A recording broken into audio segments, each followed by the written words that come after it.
We had a sidewalk Sunday school site up in the South Bronx several years ago. Tough area. And there'd been a shooting there. Somebody had gotten killed. A couple of people had been stabbed right there at Sunday school. It was kind of a mess. And I had two guys running the Sunday school, right?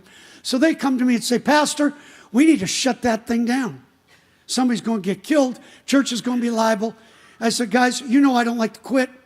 If you're going to quit something, don't start. Does that make sense? Don't. If you're going to quit something, don't start it. You have enough sense to know if you don't have the guts to stay with it, don't start it. Well, these guys, I said, look, it's your call. I put you in charge. If you want to stop, stop. So they quit the Sunday school, just dropped it. So 2 weeks later, two of our girl staff members come up. They said, Pastor, we would like to reopen that Sunday school. I said, girls, the guys can't even do it. And one of them said, exactly. That was great. Yes, it was so classic. I wish I could have had a video camera. Yeah, I've learned sometimes the best man for the job is a woman. I love the man, but if we could get some of you men up off your blessed assurance and get out there and do a little something, instead of always depending on the women. Thank God for the women. Thank God. So anyways, I said, girls, I'll let you do it under one condition. If something gets stupid, you walk. You promise me, you turn around, and you walk away at the time. Good. I'll tell you this. This is a classic Metro story. Those girls, they just had the favor of God. They went out there. They opened that thing up. They got a couple of drug dealers to work security for them. See, girls can do that. Guys couldn't do that. If a girl knows how to play it, you can get a whole lot more done than any man ever could if you know how to do it. That's all I'm going to say about that. So they got a couple of drug dealers working security. Parents are out, standing around. It was classic. Well, they had these two kids, brother and sister, that most of you know how we do sidewalk Sunday school. We use the trucks. We take the side of a truck, we cut it out, side of the truck comes down, becomes a stage. These are mobile Sunday school units. We use them all over the world.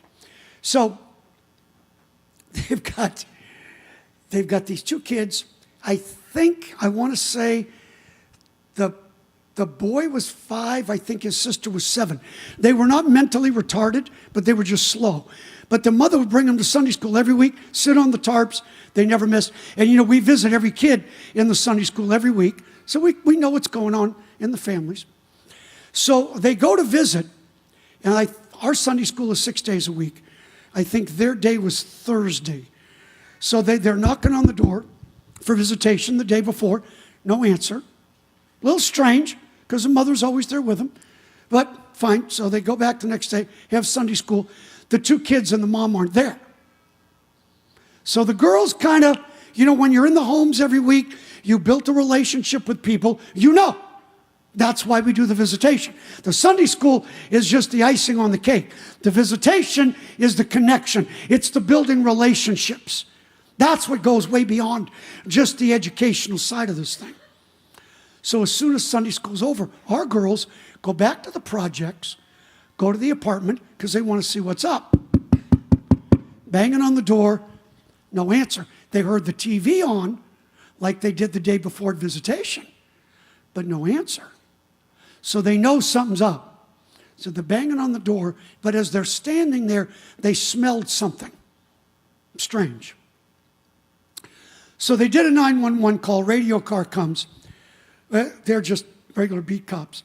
So they call the sergeant. There's a whole process there in New York, just like you see on TV. So the sergeant shows up. He gives an ESU call. ESU is the emergency service unit, like the guys that break down the doors. They're like little mini SWAT teams. Each precinct has one. So ESU shows. Well, our girls are just standing there. There's this whole thing. They're just there. They're just waiting to see, because they want to see if the kids are okay. So ESU makes the call to break down the door. So, our girls are just there. So the cops break down the door, and then everything plays out. The mother is laying dead just inside the door. She had her throat cut down to her spine. she'd been dead for almost a week. That was the smell. And the kids, they're sitting on the couch watching television. They don't even know. But when the cops break down the door, everything breaks loose. Everybody's screaming. So our girls are telling the ESU guys, look, we know these kids. Well, now, of course, it's homicide. So they're not going to let the girls in. So it's New York. It's hours. This is now hours before a coroner is even going to come. So the CSI guys have to come in. So now the kids are just screaming. They're out of control. Finally, the sergeant on the scene comes to our girls. He goes, okay, now who are you again? They said, we're their Sunday school teachers. Let us help you. And the cop had enough sense. He said, if you can, we need your help right now. So they stepped over the body of the dead mother, went into the apartment. The kids had eaten all the food in the apartment. And when our girls got in there, they'd seen that the kids had eaten the cereal, but they had been eating the box. They were so hungry that they'd actually been eating the box. So the girls go, get them some food, take care of them. This is like an all-day, almost all-night project. So they call me. I'm still back in Brooklyn. I said, I'll meet you at the base. Call me when you get in. So now it's after midnight. We get in. So they're telling me. And I got a call. It was 2 weeks, about 2 weeks after that, from the detective in the 44th precinct up in the Bronx. He goes, Pastor, we have no prints. He said, we probably won't find out who did this. He said, but that's not why I'm calling you. He said, I've been a detective in the Bronx for 18 years. He said, I've seen those trucks. He's talking about sidewalk trucks. He said, I've seen the trucks. He said, I've seen all these thousands of kids. He said, but I never asked anybody what you guys did. But the sergeant told me about your two girls and what they did. He said, I got to tell you, in 18 years, he said, I've never seen anything like that. He said, I still don't know exactly what you Metro people do. But he said, on behalf of the New York City Police Department, whatever it is that you do, I want to encourage you to keep doing it because it looks like it makes a difference. Now, wait a second. Wait a minute.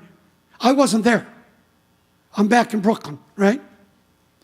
The two girls, our two girls, you will never see them on Christian TV. Never will. You'll never see them in a Christian magazine. You know why? I'll tell you. One of them barely made it through the 7th grade. She had to go to work to support the family. She doesn't have an education, and she knows it.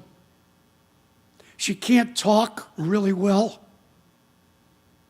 but she does great with the kids. She gets in front of adults, and she just puts her head down. And I'm always telling her, put your head up, put your head up. Her partner, the other one, very poor, had one dress, wore the same dress every day. You will never see them on TV, will you? Nope. But that day, those two girls literally stood between the living and the dead. And where they stood, it made a difference. So my question is, if one person can make a difference, if that's true, and I think we all agree with it, then the next question would have to be, who does this, man?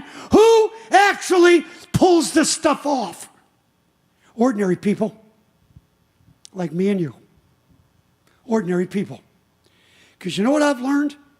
After being on TV, after being in conferences, after staying in the same hotels as these folks, after looking in the rent-a-car, after one of the guys drops it off at the DFW airport that you see on TV every week, and looked in the back seat and saw what was in the back seat of his rent-a-car.